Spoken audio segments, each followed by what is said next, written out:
Sakata la mchezo wa watani wa jadi joto lake linazidi kupanda juu zaidi. Hapa nipo na mwenyekiti wa bodi ya ligi kuu kwa maana Steven Mguto. Utapata kumsikia haya nitakayosema ni ya kweli, maana mpaka sasa kumekuwa na maswali kwamba mechi itarudiwa au la, au kitu gani kimeamuliwa. Sasa taarifa ambayo imeripotiwa na mmoja wa wachambuzi nchini akipata taarifa za ndani akisema bodi yaijibu Yanga kuna alama 3 za bure, ambapo bodi ya ligi kuu soka Tanzania bara imeijibu klabu ya Yanga barua yake ambayo ilikuwa pamoja na mambo mengine inataka ipewe alama 3 na bao 3 kwenye mchezo ulioahirishwa tarehe 8 March mwaka 2025. Katika barua tarehe 16 March mwaka 2025 yenye kumbukumbu namba ya TPLB mkwaju CO mkwaju 2024 mkwaju 625, bodi inasema mechi iliahirishwa kwa kufuata kanuni na wala sio kwa sababu ya Simba waligomea kama ambavyo Yanga walisema. Katika barua hiyo ya bodi yenye kurasa 3 na vipengele 12, bodi imewambia Yanga kuwa mchezo ulioahirishwa rasmi saa 8 mchana. Baada ya hapo hakukuwa na taratibu zozote kuhusu mchezo huo ambazo ziliendelea, na kwamba maafisa wote wa mchezo ambao walikuwa wakifanya shughuli za mechi Benjamin Mkapa waliondoka isipokuwa wale wa usalama pekee. Wanasema hakukuwa na taratibu zozote za mchezo ambazo ziliendelea kama ambavyo ilivyoelezwa kwenye kanuni 17 ambazo zilifanya ili kupata timu iliyopo uwanjani ipate alama 3 na bao 3 kanuni, ikiwemo kukagua timu hiyo. Inasomeka sehemu ya barua ya majibu ambayo amepelekwa katika timu ya Yanga. Klabu yako inapaswa kuelewa kwamba kanuni za ligi kuu namba 1745 haisemi popote kwamba klabu mgeni inapaswa kuwasiliana na wadau wengine ili kutimiza takwa la kanuni la wao kwenda kufanya mazoezi kwenye uwanja utakaochezwa mechi. Imesomeka katika barua hiyo. Kwa hiyo ile issue ya kwamba Simba kwa sababu hakutoa taarifa basi walikuwa sahihi Yanga kuwazuia, pia bodi imepinga. Imesema kwenye kanuni pale hakutoa sehemu yote maelezo ya ziada kwamba timu ikienda kufanya mazoezi basi lazima ilipoti kwa timu mwenyeji. Kwa kuna sehemu nyingine za kulipoti kwa salama. Ili ufanye mazoezi za kulipoti kwa meneja uwanja, kwa kamishna mchezo ama timu mwenyeji. Kwa hiyo kutolipoti kwa timu mwenyeji kwa mujibu hapa si kosa, ingawa taarifa za awali ilikuonekana Simba hata kwa kamishna kutoa taarifa wala kwa meneja uwanja pia kutoa taarifa. Bodi aidha imesema waliita kikao cha dharura cha kamati ya uendeshaji na usimamizi wa ligi baada ya kupokea ripoti tofauti na zile zenye mfululizo wa matukio uliojenga msingi wa mgogoro utokea Machi 7, 2025 pale Benjamin Mkapa wakati Simba wakitaka kufanya mazoezi.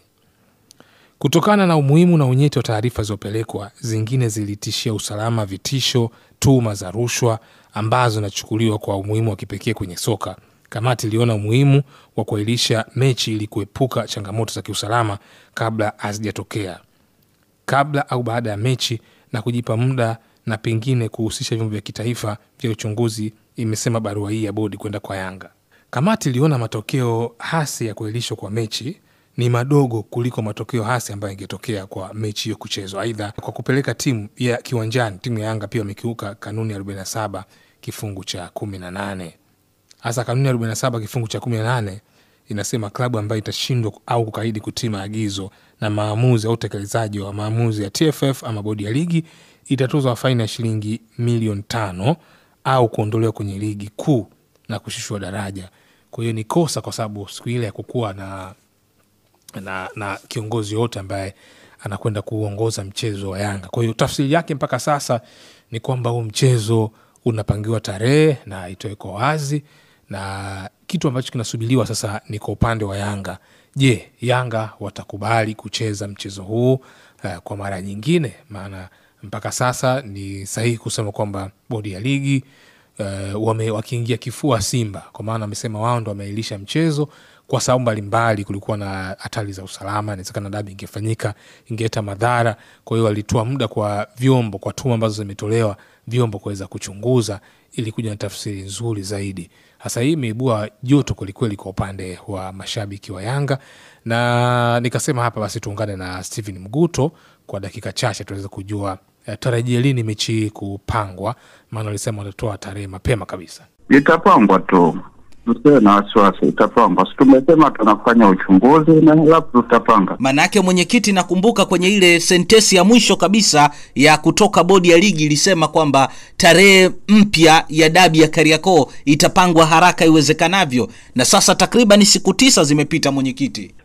Tutapanga tu kama tulivyoahidi, tutapanga tu, kwa sababu leo unapanga hiki, kesho kinapanguka. Kwa hiyo kila kitu ni subra. Unajua vitu vya kufanya uchunguzi ni lazima uwe makini zaidi. Manake wengine mpaka zimeanza tetesi ama speculation kwamba huu ndo utakuwa mchezo wa mwisho kabisa wa ligi. Je, kuna ukweli wowote hapo? Na hatujasema hivyo. Lakini labda mwenyekiti, manake ngoja ya umeza matumbo, labda wasubiri mpaka lini, wakati taarifa mlisema ni haraka iwezekanavyo? Tumbo litauma, lakini si halafu mtapata dawa litapona. Subiri tu. Tuendelee kusubiri mwenyekiti. Subirini. Najua kuna watu wanaweza kujiuliza kwa nini timu ya Al Ahly wamepata alama na kumrazi. Najua kuna watu wanaweza kujiuliza kwa nini timu ya Zamalek labda imepata alama na Yanga imekuwa ngumu kwao. Hata Zamalek nayo kupata alama 3 ikiwa rahisi, ilibidi mpaka kikao kifanyike, watu waweze kujadiliana na kupata uamuzi sahihi. Japokuwa Zamalek wao walikuwa salama kikanuni, kwa maana mwamuzi alikuwepo pale wakati mza dakika zao za kikanuni, akawepo uwanjani na kapuliza kipenga cha kuanzisha mchezo na kumaliza mchezo. Kwa hiyo kikanuni wao walikuwa salama kwa sababu walitii mamlaka ikusitisha mchezo, na ndio maana seti nzima ya waamuzi, seti nzima ya uongozaji wa mchezo, makamishna walikuwepo uwanjani na upande wa itifaki ya kiusalama walikuwepo uwanjani. Al Ahly wao walipingana na mamlaka moja kwa moja, lakini hapa ina maana kwamba Simba kwa salama, kwa sababu Simba walisema kwamba hawata kuenda uwanjani mpaka, hii neno mpaka ni kwamba majibu yao ya kile ambacho wanakigomea kikifanywa kazi. Japokuwa ukienda mbali unaona kwamba sio jambo la kanuni la kualisha mechi, lakini sababu tajwa kwa mamlaka ya bodi ya ligi wanaziona sababu ambazo zilikuwa za msingi na zilihitaji muda kuweza kuja kutoa majibu. Sasa hapa swali kubwa nzito ambayo italeta haki kwa upande wa Yanga ni baada ya uchunguzi waje kutuambia changamoto za sababu za kiusalama zilikuwa wapi, nani alikosea, ni Yanga peke yao, vyombo vya usalama walifanya kazi gani? Kuna vitu ambavyo lazima waje kutuambia, vitaleta maana. Kulikuwa na tuhuma za rushwa, nani alitumia kwa rushwa? Mamlaka ziweke wazi, wamegundua nini mpaka sasa, kuna hatua gani, watu gani wamechukuliwa hatua. Hiyo inaweza kuleta maana kubwa sana kwenye safari ya sakata hili, na hata kutoa nasema taswira yenye tija pale ambapo tarehe nyingine itapangwa, alafu watu watakwenda uwanjani, lakini kila mmoja atafahamu kwamba sababu zilikuwa zina msingi sana na zina mashiko, hivyo kila mmoja lazima aweze kuziangalia kwa jicho la kipekee. Itapangwa tu. Tusiwe na wasiwasi, itapangwa. Tumesema tunafanya uchunguzi na alafu tutapanga. Manake mwenyekiti, nakumbuka kwenye ile sentesi ya mwisho kabisa ya kutoka bodi ya ligi ilisema kwamba tarehe mpya ya dabi ya Kariakoo itapangwa haraka iwezekanavyo, na sasa takriban siku 9 zimepita mwenyekiti. Tutapanga tu kama tulivyoahidi, tutapanga tu, kwa sababu leo unapanga hiki, kesho kinapanguka. Kwa hiyo kila kitu ni subra. Unajua vitu vya kufanya uchunguzi ni lazima uwe makini zaidi. Manake wengine mpaka zimeanza tetesi ama speculation kwamba huu ndo utakuwa mchezo wa mwisho kabisa wa ligi. Je, kuna ukweli wowote hapo? Na hatujasema hivyo. Lakini labda mwenyekiti, manake ngoja ya umeza matumbo, labda wasubiri mpaka lini, wakati taarifa mlisema ni haraka iwezekanavyo? Tumbo litauma, lakini si halafu mtapata dawa litapona. Subiri tu. Tuendelee kusubiri mwenyekiti. Subirini.